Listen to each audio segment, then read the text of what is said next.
What's going on YouTube? Today I want to talk to you about making some wooden stars. I hang them on walls, I put them on top of my Christmas trees, and I put them on shelves. This is Cedar River Woodworking. My name's Andy. Welcome to the shop. Well, at the risk of being the Christmas tree guy, here's a Christmas tree, but we put a star on top of it. I will be releasing a video for this Christmas tree and this star at the same time. So let me know if you saw this video first or you saw the Christmas tree video first, down in the comments section below, down in the doobly-doos. So we have this star here, and we will be making it with just a few tools.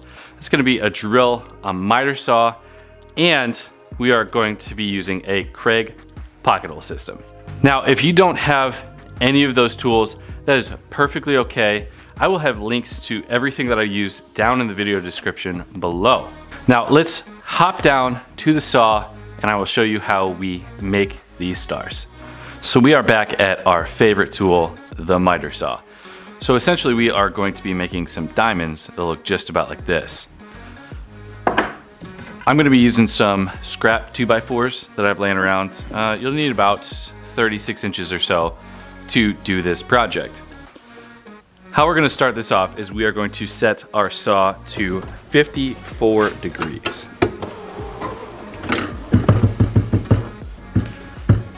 Now these are some pretty precise angles that will compound across each other, so you are going to want to make sure that your saw is dialed in.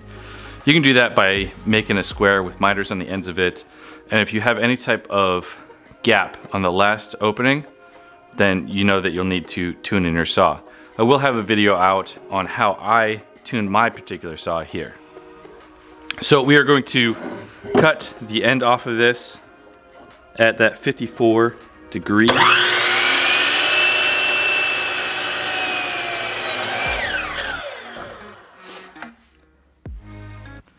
So now we have this pretty sharp angle here,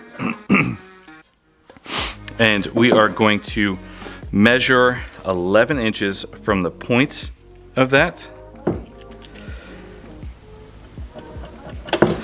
And I actually like to use the offcut from my piece to just kind of draw an angle here so I know what it's going to look like. Now we are going to make a parallelogram with this. That is where the angles are facing the same directions. Line up my saw, and I'm actually going to put a stop block here on the back side of this so I can make a couple repeatable cuts. Now this 11-inch measurement here isn't completely critical because we're actually going to be cutting two pieces out of here and there's going to be a tiny bit of scrap left over. But when I have a stop block set, I don't have to re-measure that 11 inches the other 3 times. I'm sorry, the other 2 times.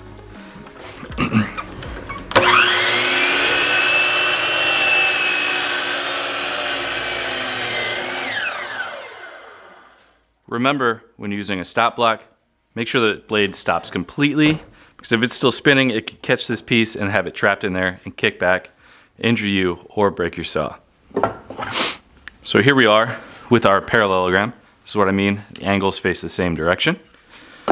Now we need to make 3 of these.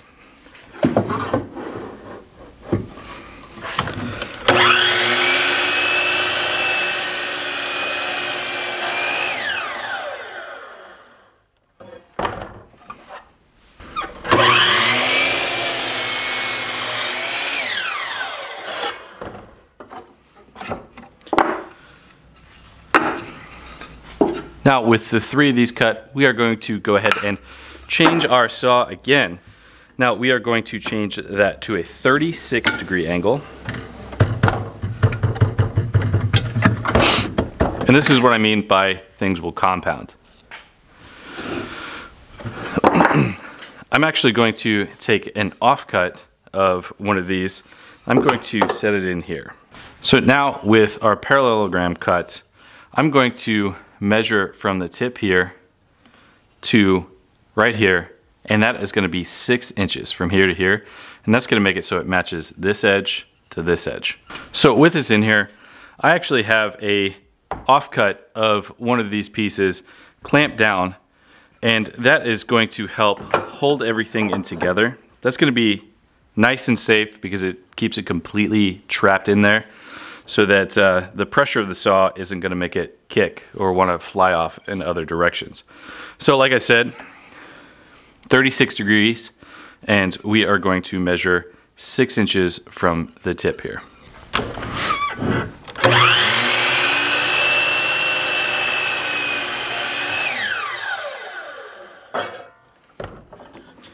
Okay, we're going to set that cut off to the side. And our other piece, we're just going to flip it around and stick the 54-degree angle back into our little clamp-in area and cut that as well.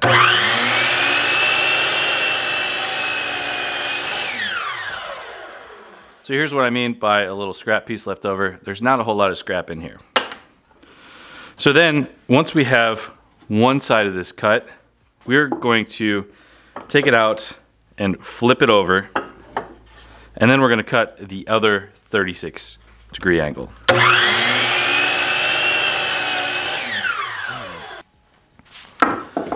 So, I'm sure you figured out by now that we did cut 3 of the long pieces at 11 inches, and then we cut 2 pieces out of each one of those pieces, which means that we will have 6 of these. Well, we're making a 5-point star. You will have 1 left over. Now, that means that every 5th star that you'll make, you'll get the 6th one free. So if you're making these in bulk, that is a great way that you can save some extra material. And using this, you're going to get rid of a bunch of scrap material as well. So now let's get down and assemble these stars. All right, so we are over here at the bench. We do have our 5 diamonds here, the points of our stars.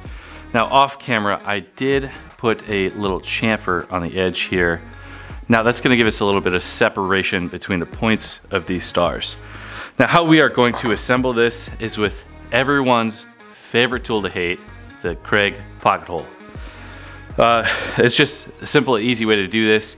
And for these stars, I'm going to have them up against the wall, so you are not going to see any of the assembly on the back of it. You're not going to see the holes, but they do make plugs that you can plug it and leave it freestanding and not have to worry about that. So we are all set up here. I have this set to 1.5 inches. Drill bit set to 1.5 inches. We have our 2.5-inch Kreg screws. Now let's get this thing going. Now I'm only going to put it on one side, same direction all the way around the star, and that's all you really need. I have assembled these with 1 screw before. I prefer to do it with 2 now.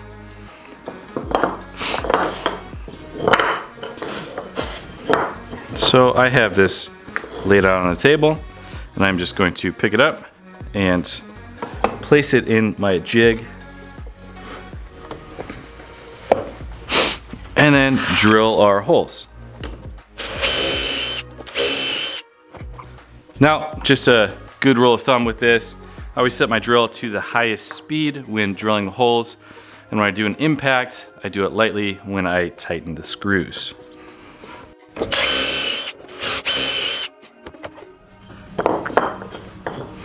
Now, if you have made it this far and you are enjoying the video, please let me know down in the comment section below, and please consider subscribing if you like projects just like this one. And we'll try and get some more out to you. We do have a Christmas tree coming here soon that I actually have one of these stars mounted on top of.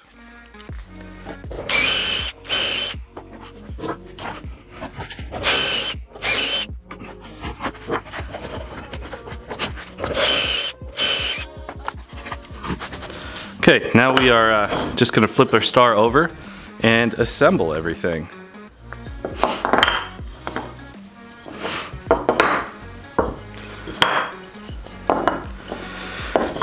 And try not to be in a hurry like me and assemble this on a very nice kitchen tabletop that you are making. I'm sorry, a dining room tabletop.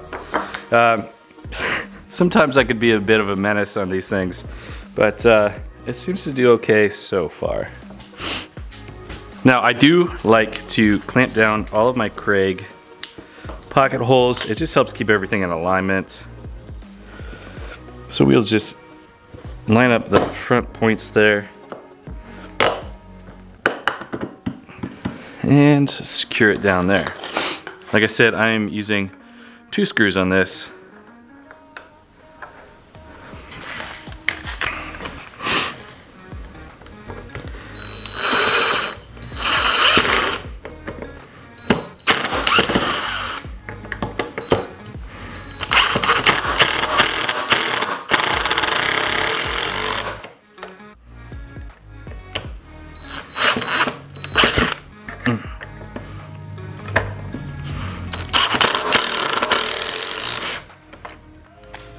All right, then we're gonna do that for the rest of the joints here, and you'll have your star assembled.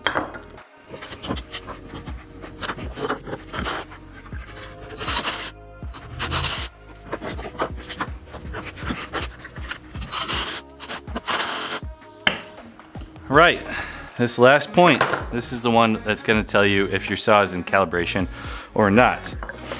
Now, I do have actually a little bit of gapping here.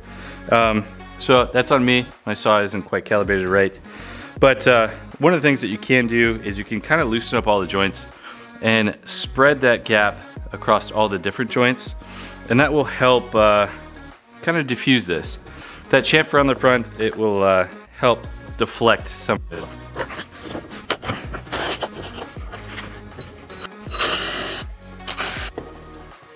So with those screws, it did pull it together a little bit. That's also another one of those reasons why I like using the Craig pocket holes on this, because it will take up some of the gapping if you have any.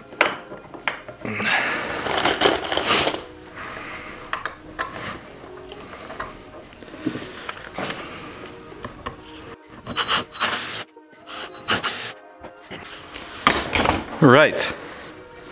So here's what I mean by some gapping. You gotta get really, really close in there, but you might be able to see it a little better here. Now, if you're a little further away, that is perfectly okay with me, honestly. There was 2 videos that are going to be put out at the same time, these stars and these Christmas trees. If you like a plain star better with just the regular routing in it, or you like my painted star here with the chamfers and the inside painted red and the face of it painted gold, let me know down in the comment section below so I know that you made it this far into the video.